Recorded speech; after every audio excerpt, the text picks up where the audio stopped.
Now,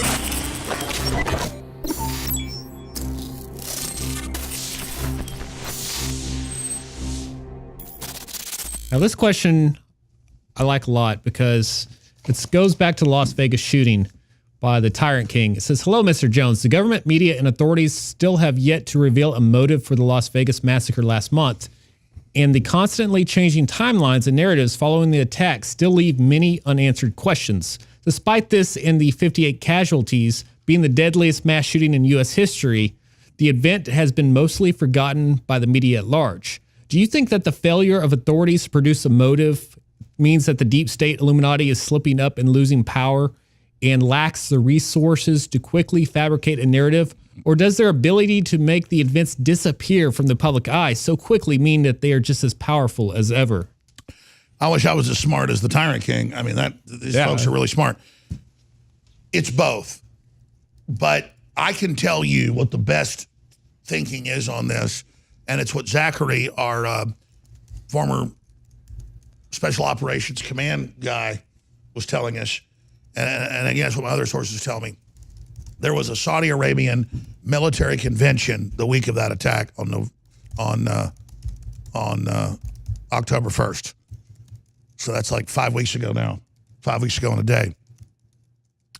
And there was already a civil war going on in Saudi Arabia, and deep state needed events to embarrass Trump, but that were more sophisticated than just regular jihadis who would attack a Trump supporter crowd thinking that would turn them against the Second Amendment, but then be able to basically set up a gun runner that was Mr. Paddock.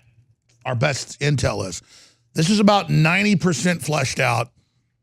It's a working theory, but it's what the hostage rescue team thinks is going on. It's what the Pentagon thinks, the Patriots in the Pentagon. It's what the FBI is showing people's houses about, that talk about on the show. And by the way, ladies and gentlemen, I can't tell you the information I have because I was shown the information. Individuals flew here. I was shown it. I had to sign a non-disclosure. They then chose not to let me air it. And people say, well, that's dangerous. Why would you then? I have to abide by things like this. Unless, there's kids locked up in a basement, then I'll break confidentiality. But I mean, we live by confidentiality. And I can just tell you, we told you October 2nd on Monday morning that they went into the room and that he'd had visitors, he'd been there days longer, that there was Islamic paraphernalia, that they traveled to the Middle East, and Antifa material. Folks, that came out a week later, that he'd gone to the Middle East and she had and all the rest of it. I mean, I really got that from the hostage rescue team, okay? The same folks told us a few days before Finicum got killed and all that stuff went down in Oregon, they contacted us and they said, listen, you need to get your people out of there. There's some really bad stuff coming down. And they've dispatched the military groups that are assigned to the FBI to that area. I'm going to leave it right there. But it's the same groups they dispatched to Waco to pull triggers there. And this is big boy time, folks. Why do you think Congress is having hearings last Friday saying shut us down? Because we got the sources. And we're willing to give you the information. Deep state's panicking. They were financing the takeover of the U.S. out of communist China, the EU, the Vatican, but mainly Saudi Arabia. Trump just decapitated. I mean, folks, you just think they blew up one helicopter or had a few dozen firefights? Reportedly, they've wiped out thousands of people have been killed. There have been huge firefights. For every helicopter you hear about blowing up or every firefight at some prince's house, the main prince that owned part of Fox News that was anti-Trump, was working with Soros, he hadn't been seen. I mean, Bandar Bush, all these guys are bye-bye. Bye-bye right now. And I was told this 2 days after it happened. that it was a Saudi operation, but I didn't go with it, and people told me don't go with it because it was still too sensitive, but they wanted me to know. And I'm like, well, and then now we know. I mean, you want to see what they're trying to do to Trump? That was a big message to him right in the middle, just like Bandar Bush 4 years ago told the Russians, you back off in your Syria operation. Let us have Syria. We're going to attack the Winter Olympics. We're going to go after you at your tourist sites. And you notice they had attacks. The Russians just dealt with it, with profiling and things. But that's the best thinking. And now there's Yemenis terrorists inside the U.S. who are being run by breakaway rogue groups in the CIA, you know, the same ones that go on TV and say Trump will be dead in 2 months. And 2 months later, they run this operation. They're some crazy people. I mean, it's like folks in Congress, and I can tell you it's got the White House's attention, going, yeah, we're banning Alex Jones in real time. There was a terror attack with a truck. They're like, what? That's basically what they said. You're like, these are crazy people. But no, they're not crazy. They've been caught. I mean, I've read about it. It never happened to me. But if a guy comes in and another guy's on top of his wife or she's on top of him, and people just say, you just act normal like it's no big deal and get out. Or if you catch somebody, I've read about this, walking out with your computers and your wife's jewelry, those go, oh, we're just movers. Your brother's in there. Go, and then they run off. It's the same deal. I mean, they're just out in the open saying they're doing all this. So I can see your point about, are they losing control and they can't control the narrative, or now they don't care because it just goes out of the news? It's both. This isn't the main state. It isn't the government. It isn't the whole system doing it. It's criminal elements with their mainstream media who tried to run this narrative, but it didn't work because the intel got leaked. People didn't buy it. The base of folks being attacked saw through it, so it didn't work. And so now they're getting their heads chopped off. Their leadership is getting cut off, and they don't know what to do. And it's not like those of us that are fighting this are saints. We're just not out to get you, and we're not out to screw you over. We don't want to kill you because you're a Christian, and we want to be prosperous. We want to have a future together. I mean, it's like, we're not out to get you, but if you try to kill us, we're going to kill you.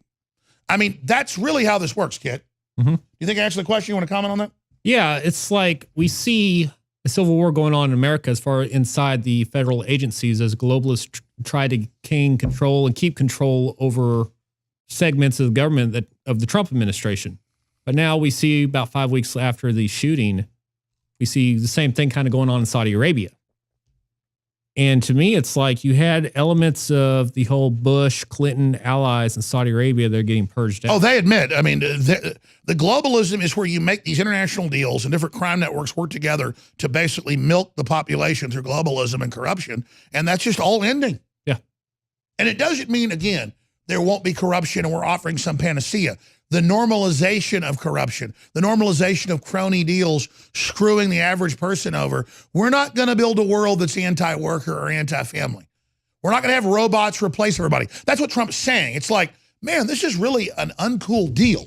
Yeah. It's what are we also elitists can piss down the back of the average person? No, we're not doing that because Trump knows who carries the world is people. Yeah, I remember we talked about this weekend as far as the whole ISIS getting pushed back to the Iraqi-Syrian border. So I think a lot of what we're seeing now is... Yeah, they're lost. It's over. Yeah. So Saudi Arabia, they don't want ISIS militants in their country, just like Europe doesn't want them. They don't take one refugee. That's something they export. Yeah, exactly. Just like those camps that Paul Joseph Watson in Saudi Arabia, he wrote about a couple of years ago. I think it was like the most viral article we've ever done. The fact they had all these camps for... Yeah, type it in. Saudi Arabia hasn't taken one refugee, but they have a camps with air conditioning in case there's an emergency for over 1 million people. But before we go to another question, let me answer this because this is a central point. Everyone keeps asking, how does Infowars defeat the globalist? How does Trump do it? It's 3D, 4D chess. You know what 4D or 5D chess is? Being straightforward. Mm-hmm. Straight shooting. It's not being Machiavelli. You'll beat Machiavellian manipulations and garbage every time if you're focused and strong and know the truth and have a vision. That's weak people, manipulators engage in that type of crap because they have twisted brains. There it is. Saudi Arabia has, that's 100,000. There's a million total. That was one city. Air-conditioned tents that can house 3 million people sitting empty, yet has taken 0 refugees. So there you go. Yeah, that was super viral. But again, they all cheat because that's who they are. And I wasn't going to talk about it, but I'll do it today. BuzzFeed, run by Soros. And then another group said, Jones is caught plagiarizing Russian news. Not only is he a Russian agent now, he's Russian news. Well, no. RT, Zero Hedge, hundreds of other sites like you to post their whole article. But RT is government funded, so it's kind of like we post whole State Department statements. I technically can do it. But we do it to keep an archive of what happened. A lot of times just a few paragraphs. But see, they said republish, but the other side, if you just type in Alex Jones and click news, is I've plagiarized. No, plagiarize would be if I put my name on it. But see, that's fake news. Everything they do is about that. Yeah, one point I want to make is that unlike BuzzFeed and other mainstream outlets, we don't spoon feed information to tell people what to think. We give information out to people and they can decide for themselves. We've been criticized for putting like Bill Clinton statements up. or the Pope will give a statement. What is there a 5-page Pope statement? Because you're big boys, you're big girls, you can handle it. Yeah.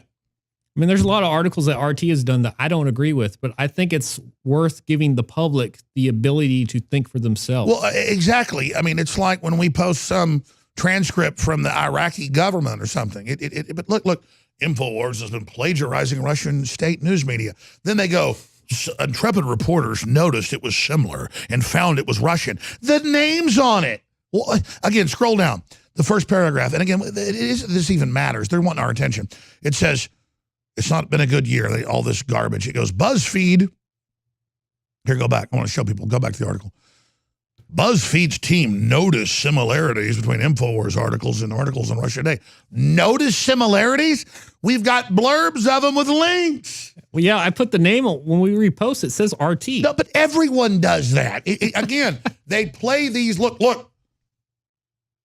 There's the proof. See, the plagiarism they show is RT. That's internet ethics, internet, what do you call it? Etiquette. Well, the point is like, how do you... The point is they think their readers are morons. But the truth is, the globalists have pointed out, no, we're putting bad info out to dumb people down. It's a jamming operation. You go, this makes no sense. Don Lemon saying the Christians begged for help, nobody helped them, they deserve it. Or why did he does it to just jam everything? What the aging process is when the cell replicates, we lose a little bit of our telomeres. Telomeres are the little cups on the end of our chromosomes. And when it runs out, you start dying. Secure your DNA force today at InfoWarsLife.com.